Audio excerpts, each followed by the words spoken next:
नमस्कार दर्शक बंधु आसंतु आज आमे जानिबा गृहिणी मानक पई 30 टी किचन टिप्स जहाँकि आपण मानक दैनंदिन जीवन रे बहुत काम रे आसीबो। नंबर 1 रुटी को नरम करने को चाहूथिले हल्का गरम पानी रे अटा चकाटंतु। अटा नरम हेबा सहित रुटी मध्य नरम आउ भलरे फुलिबो एवं बहुत समय पर्यंत नरम रहिबो। नंबर 2 फ्रिज रु दुर्गंध आसुथिले न्यूज पेपर को टिके ओदा करी गोड़ाई फ्रिज रे 7 रु 8 घंटा रखी दियंतु। तापरे न्यूज पेपर सबु दुर्गंध को टाणी नेबो। 8 घंटा परे न्यूज पेपर को फोपाड़ी दियंतु। फ्रिज पूरा फ्रेश होई जिवो। नंबर 3 डालमा और तरकारी को टेस्टी करिबा पई चाहूथिले नॉर्मल पानी बदल रे गरम पानी व्यवहार करंतु। गरम पानी रे तरकारी टेस्टी हेबा सहित खूब शीघ्र मध्य होई जिवो। नंबर 4 कंचा लंका रु डेम्फ छिड़ाई एवं रसुण रु चोपा छड़ाई एयरटाइट कंटेनर रे फ्रिज रे स्टोर करी रखिले ताहा अधिक दिन पर्यंत सुरक्षित होई रुहे। नंबर 5 बिरी जाई किंबा मुग जाई को जल्दी बतुरेइबा पई चाहूथिले गरम पानी रो व्यवहार करंतु। जाई बहुत जल्दी बतुरी जीव। दर्शक बंधु एही भिडियोटी जदि आपण मानकु भल लगे कमेंट बॉक्स रे जय जगन्नाथ जय माँ लक्ष्मी अवश्य लिखंतु। देखिबे प्रभु जगन्नाथ आपणकर सबु दुख हरण करिनेबे। नंबर 6 सुजी रे पोक न हेबा पाई बा सुजी जल्दी नष्ट न हेबाकू सुजी को फ्राए करी बा हल्का फ्राए करिकी ठंडा करी एयरटाइट कंटेनर रे स्टोर करी रखी दियंतु। एहा फଳରେ सुजी जल्दी नष्ट हेबनी। नंबर 7 बेसिन सफा करिबा पाई एवं बेसिन रे असरपा न हेबा पाई गरम पानी रे किछि भीम लिक्विड मिसाई सेही पानी रे बेसिन सफा करि दियंतु। देखिबे बेसिन पूरा सफा होई जिवो एवं दुर्गंध आउ हेबनी। ता सहित असरपा मध्य हेबे नाही। नंबर 8 मुग डाली को अधिक स्वादिष्ट करिबा पई चाहूथिले मुग डाली को टिके फ्राए करिकी डालमा करंतु। देखिबे डालमा पूरा टेस्टी लागिबो। नंबर 9 हांडी धरिबा कपड़ा घर पोछा कपड़ा को राति रे हल्का उषुम पानी रे वाशिंग पाउडर मिसाई भिजाई रखी दियंतु। सकाळु धोई दियंतु। देखिबे कपड़ा पूरा भलरे सफा होई जिवो। नंबर 10 प्रेशर कुकर रु पानी न बाहरिबा पाई डाली बसाई ता उपरे 3 ड्रप तेल पकांतु एवं हुइसिल रे मध्य 2 ड्रप तेल पकांतु। देखिबे प्रेशर रु आउ पानी बाहर को बाहरिबो नाही। नंबर 11 साग को अधिक दिन सुरक्षित रखिबा पाई प्रथमे साग को न्यूज पेपर रे गोड़ाई पॉलिथिन रे बांधिकी फ्रिज रे रखी दियंतु। देखिबे 4 रु 5 दिन सेमिति फ्रेश ही रहिबो। नंबर 12 जीरा को अधिक दिन सुरक्षित रखिबा पाई 5 रु 6 टा लवंग जीरा डब्बा रे पकेई दियंतु।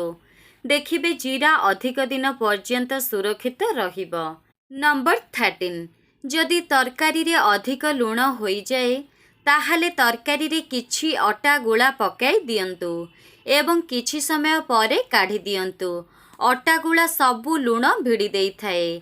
आउ गोटिए उपाय हेला किछि सिझा आलू तरकारी रे पकाई दियंतु। तरकारी आउ लुणिया हेबो नाही। नंबर 14 जदि क्षीर गरम करिबा समय रे क्षीर उतुरिकी बाहर को आसुछि ताहाले क्षीर पात्र उपरे एक काठ चामच किंबा डंकी रखी दियंतु। क्षीर आउ उतुरिबो नाही। नंबर 15 पूरी नरम करिबा को चाहूथिले अटा चकटिबा समय रे सेथिरे 1 चामच सुजी किंबा 1 चामच चाउल गुंड मिसाई दियंतु। पूरी नरम लागिबो। नंबर 16 रुटी करी सारिबा परे रुटी की अधिक समय नरम रखिबा को चाहूथिले रुटी उपरे किछि खंड अदा रखी दियंतु। देखिबे रुटी नरम रहिबो। नंबर 17 लंका गुंड को अधिक दिन रखिबा को चाहूथिले सेथिरे टिके हेंगु गुंड पकाई दियंतु अथवा लंका गुंड रे किछि लूण मिसाई रखिले लंका गुंड अधिक दिन रुहे केबे भी फिंपी धरे नाही। नंबर 18 ଅଟା ଚକଟିବା ବେଳେ ସେଥିରେ ଟିକିଏ ତେଲ କିମ୍ବା କ୍ଷୀର ମିଶାନ୍ତୁ। ଏହାଦ୍ୱାରା ରୁଟି ନରମ ହେବ। ଅଥବା ଅଟାରେ ଦହି ମିଶାଇଲେ ରୁଟି ନରମ ସହିତ ଅଧିକ ସ୍ୱାଦିଷ୍ଟ ଲାଗିଥାଏ। ନମ୍ବର 19, ଘରେ ଇଡଲି କରିବା ସମୟରେ ଆଣରେ ବା ସୋଦୁଅରେ ଅଳ୍ପ ଟିକିଏ କ୍ଷୀର ମିଶାଇଲେ ଇଡଲି ନରମ ହେବା ସହିତ ଅଧିକ ସ୍ୱାଦିଷ୍ଟ ଲାଗେ। ନମ୍ବର 20, ଅଣ୍ଡା ସିଝାଇବା ବେଳେ ଯଦି ଅଣ୍ଡା ଫାଟିଯାଉଛି ତାହେଲେ ଅଣ୍ଡା ସିଝାଇବା ବେଳେ ଅଳ୍ପ ଟିକିଏ ଲୁଣ ପକାଇ ଦିଅନ୍ତୁ। ଦେଖିବେ ଅଣ୍ଡା ଆଉ ଫାଟିବନି। ନମ୍ବର 21, ସୁଜି ଇଡଲି ବନାଇବା ପାଇଁ ଚାଉଳ ଏବଂ ବିରି ସାଥିରେ ମେଥିଦାନା ଭିଜେଇ ଦିଅନ୍ତୁ। ଦେଖିବେ ଇଡଲି ପୁରା ସଫ୍ଟ ହେବ।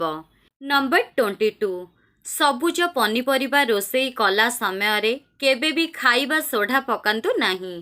ଏଥିରେ ଥିବା ଭିଟାମିନ୍ସ ଏବଂ ମିନେରାଲ୍ସ ନଷ୍ଟ ହୋଇଯାଇଥାଏ। ନମ୍ବର 23, ଦୋସା ବନାଇବା ପୂର୍ବରୁ ତାୱାରେ ବାଇଗଣ କିମ୍ବା ପିଆଜ ଟୁକୁଡ଼ାକୁ ତେଲରେ ବୁଡ଼େଇକି ଘଷିଲେ ତାୱାରେ ଦୋସା ଆଉ ଲାଗି ନଥାଏ। ନମ୍ବର 24, ଆଚାର ଡବାରେ ରଖିବା ପୂର୍ବରୁ ସେଥିରେ ହେଙ୍ଗୁର ପାଉଡର ପକାଇଦେଲେ ଆଚାର ବହୁତ ଦିନ ଯାଏଁ ଭଲରେ ଥାଏ, ଖରାପ ହୋଇନଥାଏ। ନମ୍ବର 25, ପିଆଜ ଭାଜିବା ସମୟରେ ସେଥିରେ ଟିକିଏ ଲୁଣ ପକାଇଦେଲେ ପିଆଜ ପୁରା ଶୀଘ୍ର ସଫ୍ଟ ହୋଇଯାଇଥାଏ। ନମ୍ବର 26, କ୍ଷୀର ଛିଣ୍ଡିଗଲେ ସେଇ ପାଣିକୁ ଫୋପାଡ଼ନ୍ତୁ ନାହିଁ। ସେଇ ପାଣିରେ ପୁଣି ଆପଣ କ୍ଷୀର ଛିଡ଼ାଇ ପାରିବେ, ନହେଲେ ଅଟା ଚକଟିଲା ବେଳେ ବ୍ୟବହାର କରନ୍ତୁ। ନମ୍ବର 27, ଦହିବରା କଲା ସମୟରେ ବିରିରେ ଟିକିଏ ସୁଜି ପକାଇ ଭଲ ଭାବରେ ଫେଣ୍ଟି ଦିଅନ୍ତୁ। ଏମିତି କଲେ ବରା ନରମ ହୋଇଥାଏ।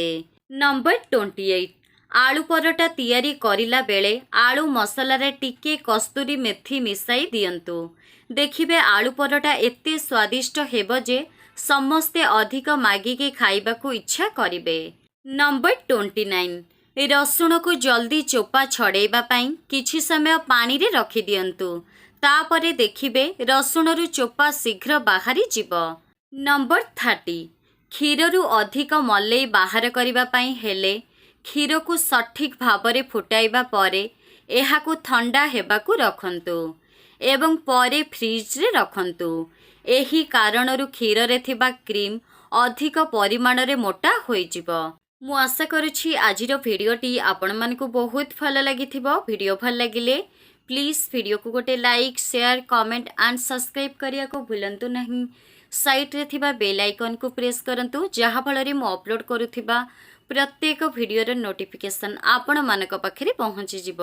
ଭିଡ଼ିଓଟିକୁ ସମ୍ପୂର୍ଣ୍ଣ ଦେଖିଥିବାରୁ ଆପଣମାନଙ୍କୁ ବହୁତ ବହୁତ ଧନ୍ୟବାଦ। ଜୟ ଜଗନ୍ନାଥ।